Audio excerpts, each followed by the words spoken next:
Hello dear students. तो आज हम लोग ज्योग्राफी भूगोल के जीएस पार्ट का जो जनरल स्टडीज़ का पार्ट है उसके सिलेबस के डिस्कशन के लिए आज हम लोग इसमें ऐड हुए हैं, राइट। तो ज्योग्राफी में हमें क्या क्या टॉपिक्स पे फोकस करना है, यूपीएससी का क्या सिलेबस है वो आपको पता है ऑलरेडी कि यूपीएससी का क्या सिलेबस है। तो सिलेबस बट बहुत ही सिंबॉलिक होता है ना। सिलेबस में अगर फिजिकल ज्योग्राफी लिखा हुआ है तो यू शुड नो, आपको पता होना चाहिए कि फिजिकल ज्योग्राफी में आपको क्या क्या पढ़ना है, राइट। तो आज हम लोग इसी का डिस्कशन करेंगे, ओके। तो physical geography of the world, सबसे पहले हम लोग देखेंगे कि फिजिकल ज्योग्राफी, जो वर्ल्ड फिजिकल ज्योग्राफी है, विश्व का भौतिक भूगोल, उसका जो सबसे पहला पार्ट है वो है जियोमॉर्फोलॉजी, भू आकृति विज्ञान। भू आकृति विज्ञान के अंतर्गत हम क्या क्या पढ़ते हैं? सबसे पहले तो पृथ्वी की आंतरिक संरचना, है ना। इससे रिलेटेड वीडियो अभी कल ही मैंने यूट्यूब में अपलोड किया है, तो आप उसको देख सकते हैं कि अर्थ्स इंटीरियर या पृथ्वी की आंतरिक संरचना। वो कल 10 से 15 मिनट का वीडियो है, आप उसको, काफ़ी डिटेल डिस्कशन है स्लाइड के थ्रू, आप उसको देखिए। इसके बाद हमारा जो नेक्स्ट टॉपिक जिस पे हम लोग डिस्कशन करेंगे वो शायद हो सकता है कल हो या उसको डे आफ्टर टुमारो रखेंगे। तो इंडोजेनिक फोर्सेस एंड लैंडफॉर्म्स, अंतर्जात बल। कल की क्लास में मैंने डिस्कस भी किया था कि पृथ्वी के अंदर से जो भी बल आते हैं वो बहुत तरीके के लैंडफॉर्म्स बनाते हैं। भाई पृथ्वी में जो भी आप लैंडफॉर्म मोस्टली देख रहे हैं वो अधिकतर पृथ्वी की आंतरिक शक्तियों, अंतर्जात बल का परिणाम है। तो सेकंड टॉपिक ये होगा। देन इसके बाद थर्ड टॉपिक हमारा होगा रॉक्स। रॉक्स या चट्टाने। इस बार यूपीएससी ने मेंस में इस टॉपिक से क्वेश्चन पूछा था। मतलब वैसे सुनने में बड़ा सिंपल टॉपिक लगता है, बट इस बार आप सोचिए कि यूपीएससी ने लगभग चौंका दिया स्टूडेंट्स को, कैंडिडेट्स को। उन्होंने मेंस में रॉक्स के ऊपर बहुत ही सिंपल क्वेश्चन किया था। आप लोग इस बार का यूपीएससी का जीएस का पेपर 1 देखिएगा, मेंस का, ओके। उसमें रॉक्स के ऊपर एक क्वेश्चन है, राइट। आइसोस्टेसी, समस्थैतिकी, अभी तक जीएस में इस टॉपिक से क्वेश्चन नहीं आया है, बट मैं एक्सपेक्ट करता हूं कि अगले 1 2 3 सालों में इस पर भी इस टॉपिक पे भी यूपीएससी प्रीलिम्स में तो नहीं बट मेंस में जरूर क्वेश्चन पूछेगा। तो एक्चुअली जो भी हम ये सिलेबस का डिस्कशन कर रहे हैं ये प्री का मेंस दोनों का ही कर रहे हैं, केवल एक प्री का या मेंस का नहीं, इसमें हम दोनों ही कवरेज करेंगे, ओके। एक्सोजेनेटिक फोर्सेज या बहिर्जात बल, जो बाहर से फोर्सेज लगते हैं, जैसे वेदरिंग है, एरोजन है, मास वेस्टिंग है। वेदरिंग मतलब जिसको आप अपक्षय बोलते हो हिंदी में, एरोजन या अपर्दन, और मास वेस्टिंग या वृहक्षरण। प्लेट टेक्टोनिक्स, प्लेट टेक्टोनिक्स से लगभग हर वर्ष प्रीलिम्स और मेंस में क्वेश्चन आता ही आता है। वोल्केनोज और अर्थक्वेक्स, ज्वालामुखी और भूकंप। तो ये हमारा हो गया जियोमॉर्फोलॉजी, राइट। इसके बाद जो सेकंड स्लाइड है हमारी वो है ओशिनोग्राफी या समुद्र विज्ञान की। Bottom topography of the oceans, महासागरों की तलहटी कैसी है, उसकी स्थलाकृति कैसी है, महासागरों का तापमान, उसमें लवणता की स्थिति क्या है, समुद्री धाराएं, ओशनिक करंट्स, ये बहुत ही इंपॉर्टेंट टॉपिक है। यूपीएससी लगभग हर साल क्या, मुझे तो लग रहा है नियमित रूप से हर साल इस टॉपिक से क्वेश्चन पूछता ही पूछता है। प्रीलिम्स में तो जरूर आता है ओशनिक करंट से क्वेश्चन, ठीक है। तो इस पे बहुत ज़्यादा फोकस रखना चाहिए। कोरल रीफ्स और कोरल ब्लीचिंग, प्रवाल भित्तियां और प्रवाल विरंजन, ये भी एक बहुत महत्वपूर्ण टॉपिक है एनवायरनमेंट की दृष्टि से भी और वैसे यूपीएससी के जो सिलेबस है उसकी दृष्टिकोण से भी। देन टाइड्स या ज्वार भाटा, ठीक है, सिंपल टॉपिक है लेकिन इस पे भी हमें जरूर कवर करना चाहिए। देन विश्व का भौतिक भूगोल के अंतर्गत ही जो थर्ड पार्ट है वो है हमारा क्लाइमेटोलॉजी। इसमें अर्थ का एटमॉस्फेयर, पृथ्वी का वायुमंडल, उसकी चर्चा करेंगे हम। पृथ्वी का ऊष्मा बजट, हीट बजट क्या है। विश्व के दाब कटिबंध, जो विश्व के दाब कटिबंध हैं, पवने हैं, प्रेशर बेल्ट्स हैं, विंड्स हैं, राइट।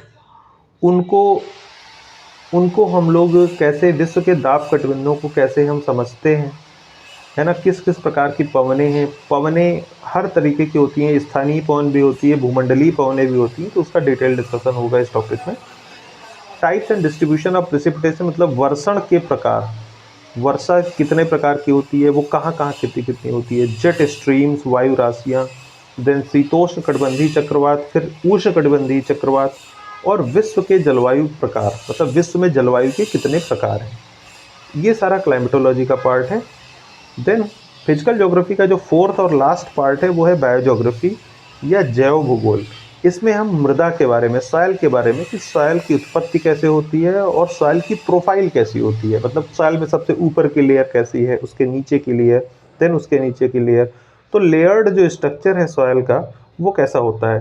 फिर पृथ्वी, यहाँ पर थोड़ा सा गलत मिस्टेक बाय मिस्टेक गलत यहाँ पर आ गया है, पृथ्वी का ऊष्मा बजट ना होकर के ये होना चाहिए विश्व के मृदा प्रकार, विश्व में कितने प्रकार की मृदाएं है ना, वर्ल्ड सॉइल टाइप्स, या विश्व में मिट्टी कितने प्रकार की है, वर्ल्ड फॉरेस्ट टाइप्स, विश्व के वन या प्राकृतिक वनस्पतियां, वाइल्ड लाइफ या वन्य जीव। ओके, मतलब जो भी वनों में रहने वाले जो जीव जंतु हैं, अभी इधर तो नहीं लेकिन यूपीएससी 5-6 साल पहले लगातार 2-3 सालों तक उसने, और अभी भी लगभग हर साल 1-2 क्वेश्चन तो वाइल्ड लाइफ के ऊपर पूछ ही लेता है। ओके, देन हमारा नेक्स्ट इसमें पार्ट होगा भारत का भूगोल, ज्योग्राफी ऑफ इंडिया। तो इसमें हम भारत की भूगर्भिक संरचना, इंडिया में किस टाइप का जियोलॉजिकल स्ट्रक्चर है, कौन कौन से वो जो आप धारवाड़, कुडप्पा, विंध्यन, चट्टाने जो भी आप पढ़ते हैं, गोंडवाना रॉक्स, वो सारा इसका पार्ट है, वो इसमें हम लोग कवर करेंगे। भारत का भू आकृतिक विभाजन, भारत का भू आकृतिक विभाजन, geomorphic division of India. Okay, तो जियोमॉर्फिक डिवीजन ऑफ इंडिया मतलब कि भारत में जो, जैसे उत्तर में भारत में हिमालय है, फिर उसके जस्ट हिमालय के बाद दक्षिण में उसमें गंगा का मैदान है, सबसे दक्षिण में प्रायद्वीपीय भाग है ना, द्वीप समूह है, तटीय मैदान है, तो ये सारे जियोमॉर्फिक डिवीज़न है, इनके बारे में डिटेल डिस्कशन करेंगे। भारत का अपवा, सारी नदियों के बारे में, झीलों के बारे में भी पढ़ेंगे। भारत की जलवायु कैसी है, मानसूनी जलवायु है, और सॉयल्स भारत में कौन कौन सी हैं। भारत में Indian council of agriculture research के अनुसार भारत में 8 प्रकार की मृदाएं हैं, वैसे आप 25 प्रकार की भले ही पढ़ लीजिए, लेकिन आपको पढ़नी है 8 प्रकार की मृदाएं, ठीक है। और इंडिया में फॉरेस्ट कौन कौन से टाइप्स के हैं, तो उस पर हम लोग डिटेल डिस्कशन करेंगे। और भारत के वन्य जीव, मतलब इसके पहले जो हम लोग विश्व के वन्य जीव, जो मुख्य मुख्य वन्य जीवन है उस पर, और इसमें हम भारत के अंतर्गत आने वाले वो जो भी वन्य जीवन है, जो भी पशु हैं, जो बहुत तरीके के इंडेंजर्ड स्पीसीज हैं, जो संकटग्रस्त प्रजातियां हैं, उनके बारे में चर्चा करेंगे। और सबसे लास्ट पार्ट इसमें होगा हमारा इकोनॉमिक ज्योग्राफी का, ये वर्ल्ड की भी और इंडिया की भी है ना। अब इसमें क्या है कि कृषि, भारत में और विश्व में कृषि कौन कौन से प्रकार की होती है, कौन कौन से क्रॉप्स उगाते हैं, कहाँ कहाँ पे उनका क्या क्या पैटर्न है उगाने का, ठीक है। फिर इसमें दूसरा महत्वपूर्ण टॉपिक है डिस्ट्रीब्यूशन ऑफ की natural resources across the world, मतलब जो भी प्राकृतिक संसाधन हैं विश्व में उनका वितरण कैसा है, कहाँ कहाँ पर कौन कौन से प्राकृतिक संसाधन हैं। खासतौर पे इसमें हम खनिज संसाधन, ऊर्जा संसाधन, जल संसाधन, इन सारे संसाधनों पर फोकस करेंगे, ठीक है। और खनिज संसाधन खास तौर पे पूछे जाते हैं लगभग हर साल, मतलब भारत के अंदर पाए जाने वाले, विभिन्न क्षेत्रों में पाए जाने वाले खनिज, और विश्व में पाए जाने वाले खनिज भी, ठीक है। इसमें जो लास्ट हमारा टॉपिक होगा वो होगा factors of location of industries in the world. अब ये जो भी हम सिलेबस का डिस्कशन कर रहे हैं ये प्रीलिम्स और मेंस दोनों ही कवर करता है, आप एक बार प्रीलिम्स का सिलेबस भी जाके देखिएगा और मेंस का भी, राइट। तो इसके बाद आपके लिए मैं एक्सरसाइज दे रहा हूँ कि आप जा करके यूपीएससी का प्रीलिम्स और मेंस दोनों का सिलेबस देखिए और देखिए कि इसमें से क्या कुछ छूटा हुआ है, हमेशा उससे एक्स्ट्रा ही होगा इसमें, ठीक है, थोड़ा बहुत ही एक्स्ट्रा होगा, मतलब जो भी इसमें होगा वो रिक्वायरमेंट के अनुसार ही रखा गया है इस डिस्कशन में, ठीक है। तो factors of location of industry, मतलब विभिन्न भागों में जो भी विश्व में या भारत में जो भी उद्योग हैं वो वहीं पर क्यों स्थापित किए गए हैं, उसके पीछे के जो भी फैक्टर्स हैं वो क्या हैं, उनके स्थानीयकरण कारक, इसके बारे में चर्चा करेंगे। तो आज का डिस्कशन हम लोग यहीं तक रखते हैं। हमने सिलेबस के ऊपर एक डिटेल डिस्कशन किया, आप लोग इसको एक बार देखिए, देखने के बाद आप और भी अपने जो साथी हैं, कैंडिडेट्स हैं, उनके साथ भी शेयर कीजिए। Okay, thank you.